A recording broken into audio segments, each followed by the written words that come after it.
Chapter 19, The Queen's Palace. "There are so many police," whispered Tom, as we walked down the big, bright red road.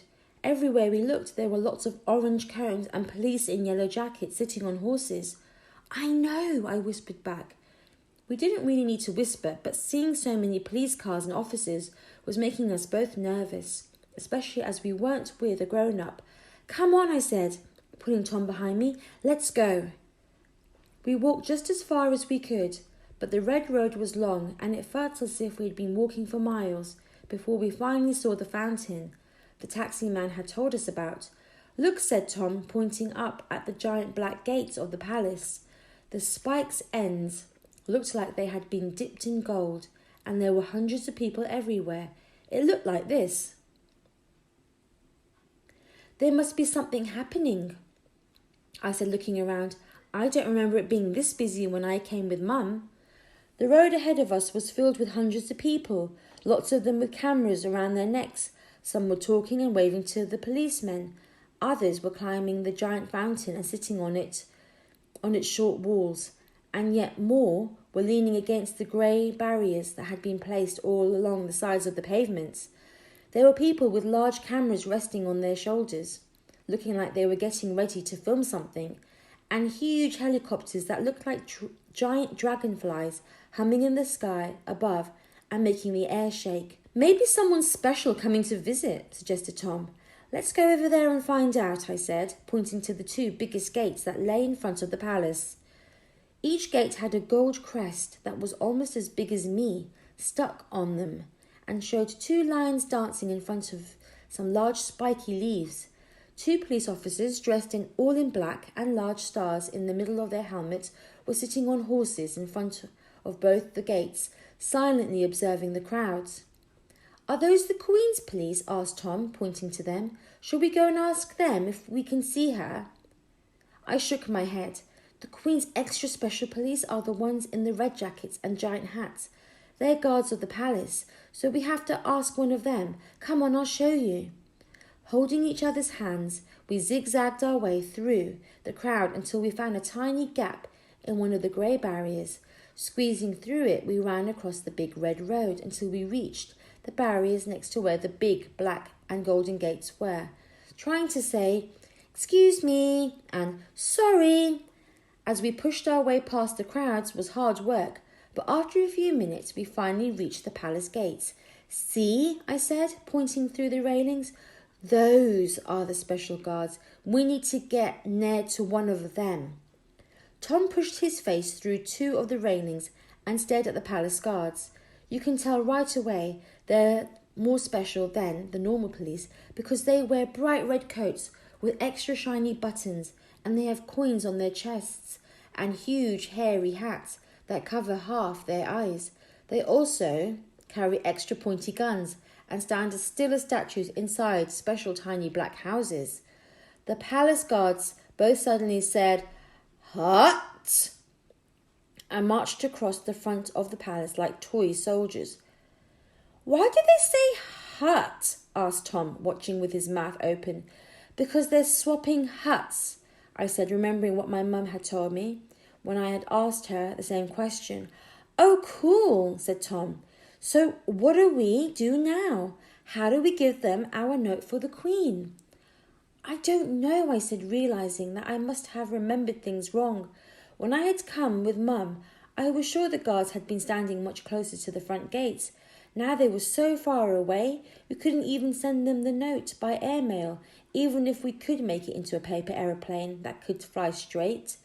I was wondering what we should do when, in the distance, a bell chimed 11 times.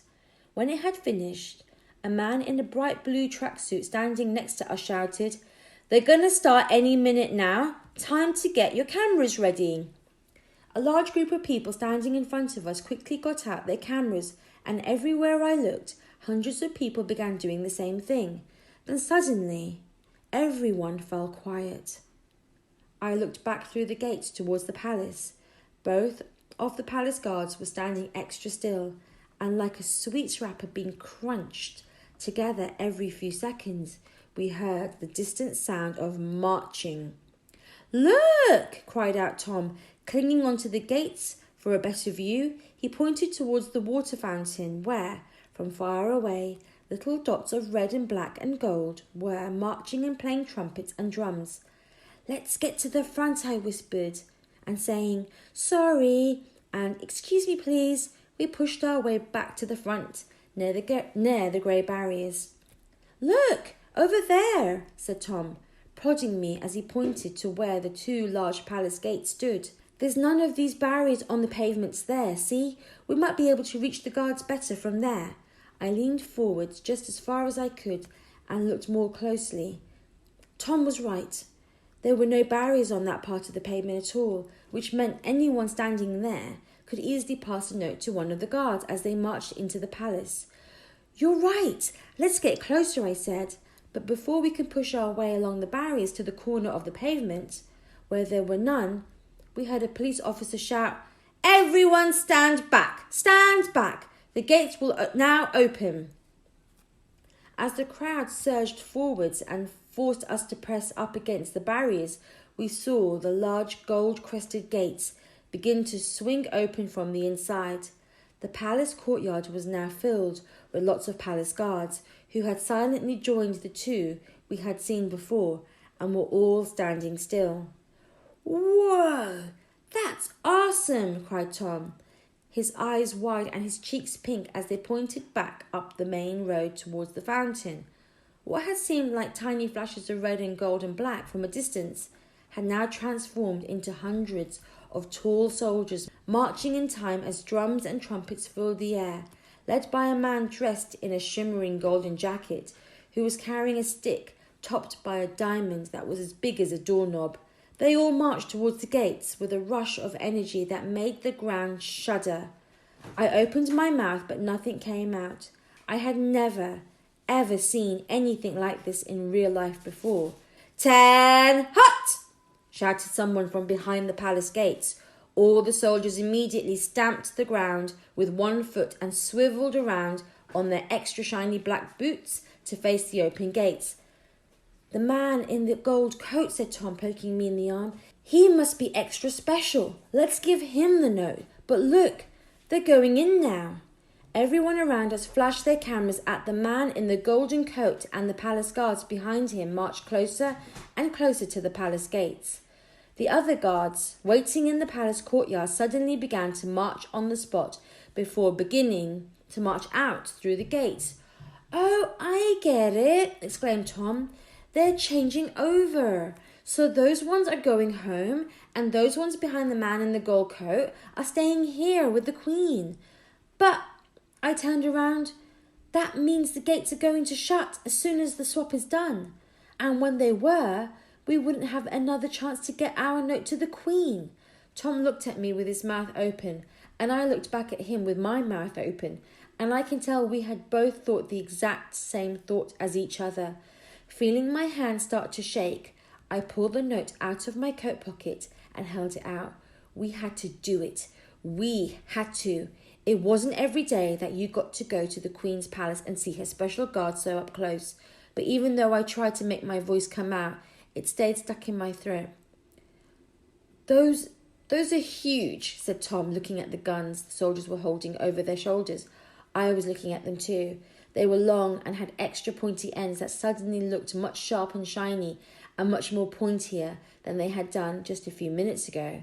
The man in the golden jacket and all the police guards behind him were now beginning to march past us. In just a few seconds, they would be entering through the gates, and when they did, those gates were closed, and there would be no chance of telling the Queen about Ahmed, and it would be all my fault. I clutched the note tightly.